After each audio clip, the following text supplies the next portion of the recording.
महानदी भी भुलुछि मुंडुली ठारे बढ़ुछि जलस्तर मध्याह्न 12टा बेलू मुंडुली देई प्रति सेकेंड्रे प्रभावित होउछि 8,28,257 घनफुट पानी। तेबे सकाळ तुलन में मध्याह्न बेलू बन्या जल बढ़ुथिबारु संध्या सुधा जलस्तर आहुरी बढ़िबो 9.5 लाख क्यूसेक जल मुंडुली देई प्रवाहित हेबो।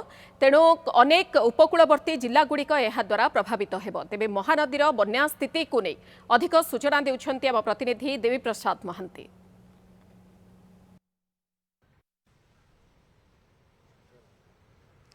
आज पूर्वाह्नर प्राय 9टा बेल पर्यंत मुंडली ठारे जलस्तर स्थिर रहिला एवं ता परठारु वर्तमान सुधा जलस्तर धीरे धीरे धीरे धीरे बढ़िबारे लागिछि।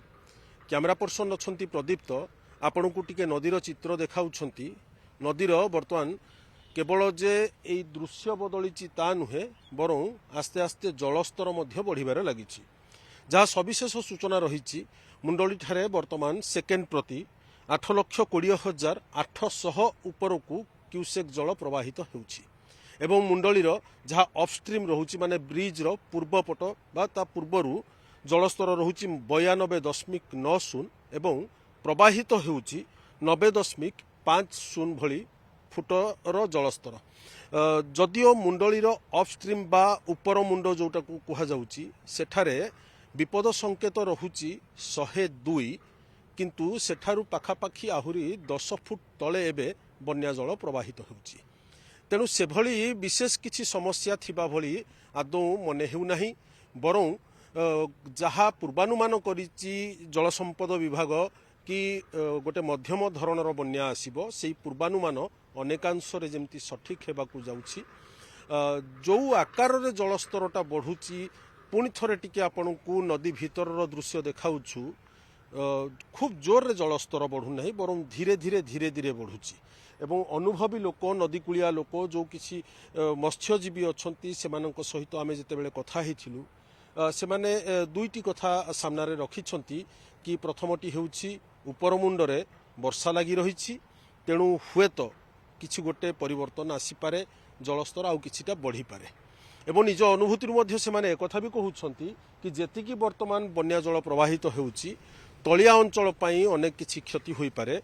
कटक जिलार बांकी उपखंड एवं आठगड़ उपखंड रे व्यापक फसल हानि होई पारे एवं किछि तलिया अंचल रे बैक वाटर बा पानी पसी जिवार मध्य गोटे प्रकार आशंका कराउछि। किछि अंचल ले मध्य हेई सारलानी बड़ंबार शशांग गमेई ओगालपुर ए सब अंचल चतुर्पार्श्व रे बर्तमान जल रहिछि। भट्टारिका शक्तिपीठ सेठारु देवींकर चलंती देवींकर प्रतिमा को मध्य स्थानांतर करा सरिछि एवं पुरुना तिगिरिया बा तिगिरिया ब्लॉक रो पुरुना तिगिरिया एवं तार निकटवर्ती अंचल गुड़िकर बैकवाटर पशिछि। बांकीर ओस्तिया समेत आहुरी अनेक गुड़िय गाँवर किछि अंचल बर्तमान पानी प्रवेश कर सारी कारण साधारणतः जिते महानदी में 8 लाख क्यूसेक जल आसी जाए सब अंचल जलमग्न हो जाए।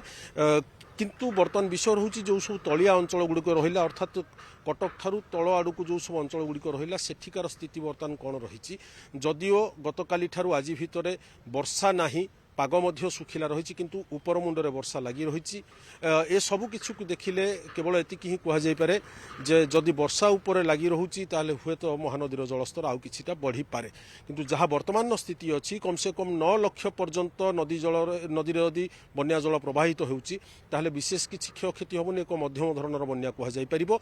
गत एक दशंधि भितर आमे देखिचु एमती अनेक थर बन्या आसीची जहाँ 10 लाख 11 लाख पर्यंत टच करिछि जेतेबेले भी जलस्तर मुंडली ठारे पर्टिकुलारली सेतेबेले ताकू नियंत्रण भितर रखा जायछि कारण एठारु अनति दूर रे रहुछि नराज ब्यारेज एवं तापर आसुछि जोब्रा ब्यारेज जोठी बन्या जल को नियंत्रण करा जाय उभय महानदी और काठजोड़ी रे छड़ा जाउछि। तेणु वर्तमान जदिओ स्थिति नियंत्रण ने अछि किंतु केवल गोटिए सूचना जे जलस्तर धीरे धीरे बढ़िबार लागिछि एवं मध्याह्न सुधा मुंडली ठारे प्राय 8,20,000 उपरकू क्यूसेक जल प्रति सेकेंड रे प्रवाहित होउछि। जदि एही क्रम जारी रुहे बा धीरे धीरे जलस्तर बढ़े हुए तो संध्या बेलू चित्र आउ किछि अधिक होइथाइ पारे।